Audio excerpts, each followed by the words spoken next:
Y ya está conectado el doctor Giuseppe Lobruto. Giuseppe, ¿cómo estás? Muy buenos días. Buen día, Ricardo. Un gusto saludarlo siempre a todas y a todos los martes.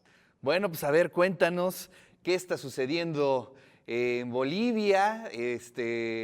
Interesantes los resultados, ¿no? Sí, bueno, como muchos han definido, la tragedia de Bolivia, después de 20 años del MAS, del movimiento socialismo, llega a la derecha. Será una segunda vuelta entre el candidato de la democracia cristiana, que es hijo del presidente Jaime Paz, él es Rodrigo Paz, que inesperadamente logra un 32% en esta primera vuelta. Y a contenderle, si es que va a contender, va a estar el Toto Quiroga, que alcanzó un 27%. Y digamos que esto es el resultado de las luchas entre Evo Morales y Luis Arce, y el resultado también de una crisis económica, digamos, del problema de tener dólares y sobre todo de la falta de exportar, digamos, el gas como estaba acostumbrada Bolivia, derivado de múltiples factores, y bueno, una crisis institucional y política que llevó a la derecha neoliberal, neofascista, a ahora tener el terreno fértil para los próximos 5 años y borrar 20 años de progresismo latinoamericano en Bolivia. Oye, a ver, explícanos un poco, Giuseppe, porque estoy viendo los resultados Sí, y veo, me salta a la vista la cantidad de candidatos que hay, ¿no? Es muy interesante cómo se dibuja el mapa político de Bolivia. sí, claro.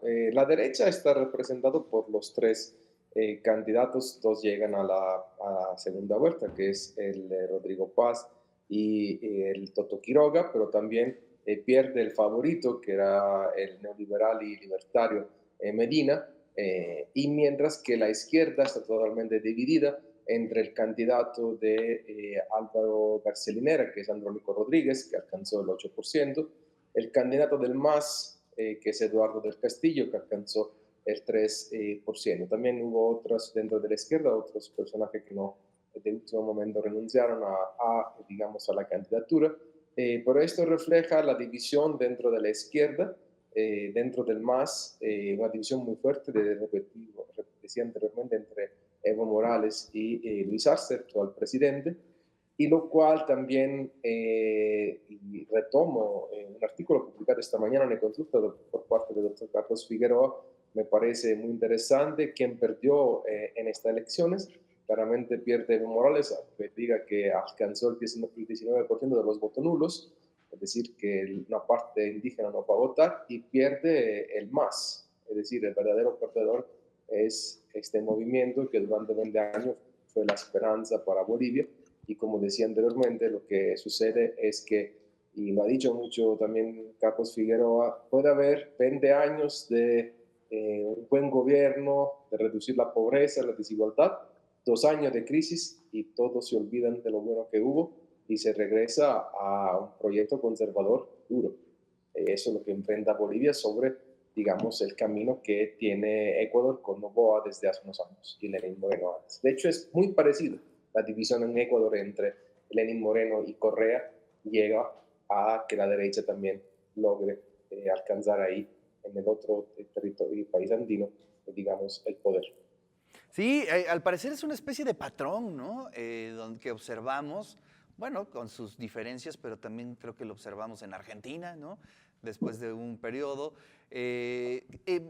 Entendemos que la izquierda sudamericana está en crisis. ¿Cómo, haciendo un poco de análisis, Giuseppe, qué está sucediendo? Eh, Hay un desgaste en los propios grupos de la izquierda, las narrativas. ¿Qué está pasando? ¿Por qué de pronto ese cambio en los mapas políticos, por lo menos de Sudamérica, ¿no? Bueno, son ciclos políticos, efectivamente, dentro de un sistema democrático, donde debe de haber alternancia, claramente, pero también el ciclo progresista se ha atado mucho a los recursos naturales, la extracción de los recursos naturales, tanto en Ecuador como en Bolivia, como en Venezuela, en Brasil, y eso es un modelo insostenible también. porque también hay una fluctuación en el precio de las materias primas y porque es insostenible en relación, digamos, a la misma sostenibilidad de la vida humana. Y claramente quien gobierna la tiene difícil porque encontrar este equilibrio entre la sostenibilidad ambiental y los programas sociales. Si a eso se añade el COVID, una crisis económica a nivel regional y mundial, de falta de crecimiento económico, eso exacerba y acelera estos procesos de transición hacia proyectos de derecha, extremo derecha, que en medio de la crisis, en medio de la desesperación, venden un mundo diferente que va a ir todo mejor porque todos pueden ser empresarios. Entonces venden esta idea del éxito, venden esta idea libertaria, como lo ha hecho Milei, frente a la crisis económica que ha vivido Argentina. Pero si nosotros vemos solo el resultado de Milei después de 2 años, vemos que Argentina está en el páramo total, con enormes niveles de pobreza y desigualdad también.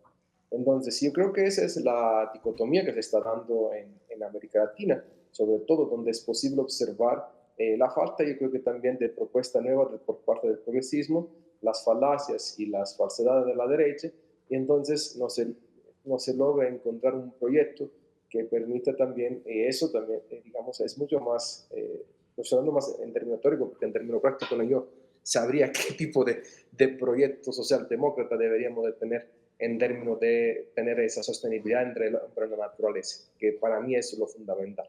Pero bueno, eso es lo que estamos viviendo y en lo que se refiere a México, México empezó un ciclo progresista, digamos, anticíclico respecto a Sudamérica, que en este momento está dando resultados, 14 millones de pobres menos, menos desigualdades, pero todos esos proyectos y todas estas experiencias, querido Ricardo, nos ponen frente a realidades que desde México tenemos que observar, porque al mínimo error la derecha regresa con todo.